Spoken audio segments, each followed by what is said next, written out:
This is History Myths and Myth Conceptions, and today's myth is Jesus Christ was a historical figure. Some people still say that Jesus Christ, a deity of Christian religion, was an actual person, and the fact of his existence was proven by the historians. That's simply not true. What sources do we have? First of all, religious sources are not really sources at all. These are religious texts, and they can prove something only to the followers of this particular religion. It is a question of faith, and faith doesn't require any proof. So if we are looking for historical Jesus, we must use historical documents. Archaeology also might be helpful, but there is no archaeological evidence of Jesus Christ, so that simplifies things.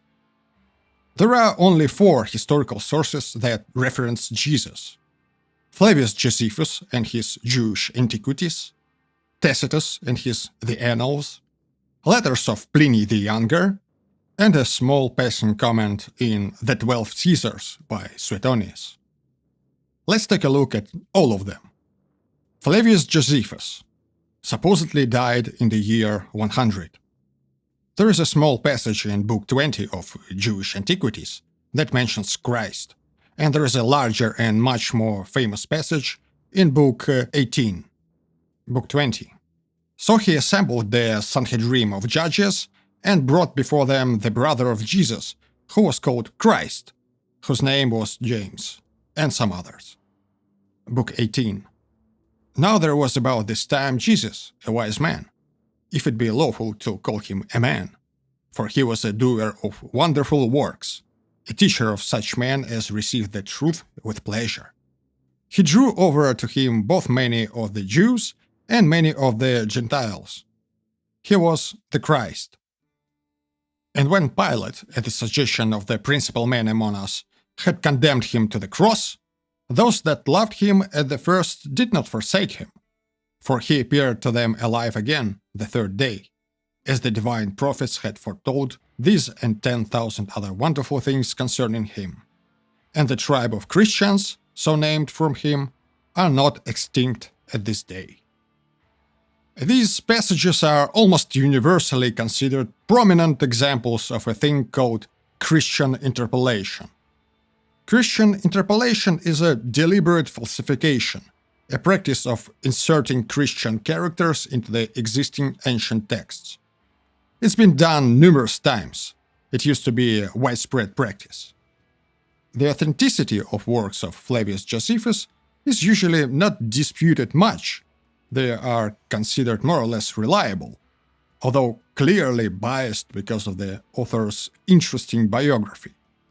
But yeah, there are alternative, very radical opinions that Josephus is probably a character made up by the Christian Church. Tacitus probably died in the year 120. Therefore, to scotch the rumor, Nero substituted as culprits and punished with the utmost refinements of cruelty a class of men, loathed for their vices, whom the crowd styled Christians. Christus, the founder of the name, had undergone the death penalty in the reign of Tiberius, by sentence of the procurator Pontius Pilatus. This can easily be a Christian interpolation. It looks like one. There is also another problem with Tacitus that is usually ignored, and the problem is this: the authenticity of his works is debatable, and it's been debated for a couple of centuries now. There is a certain chance that we're dealing with a Renaissance forgery. Suetonius died sometime after the year 122. One short sentence in the biography of Claudius. Since the Jews constantly made disturbances at the instigation of Christus, he, Claudius, expelled them from Rome. Nobody really knows what Suetonius is talking about. Pliny the Younger died in the year 113. Letter 97, Pliny to Trajan, and letter 98, Trajan to Pliny, I'm not gonna quote here the entire letters, the first one is reasonably large. Just a couple of phrases. Pliny. They all worshipped your statue and the images of the gods, uttering imprecations at the same time against the name of Christ. They affirmed the whole of their guilt, or their error, was that they met on a stated day before it was light and addressed a form of prayer to Christ as to a divinity. Trajan. You have adopted the right course, my dear Suetonius, in investigating the charges against the Christians who were brought before you. Where the party denies he is a Christian, and shall make it evident that he is not, by invoking our gods, let him, notwithstanding any former suspicion, be pardoned upon his repentance. Obviously, both letters can be a later invention, but in any case, none of the letters really mention Christ as a historical figure.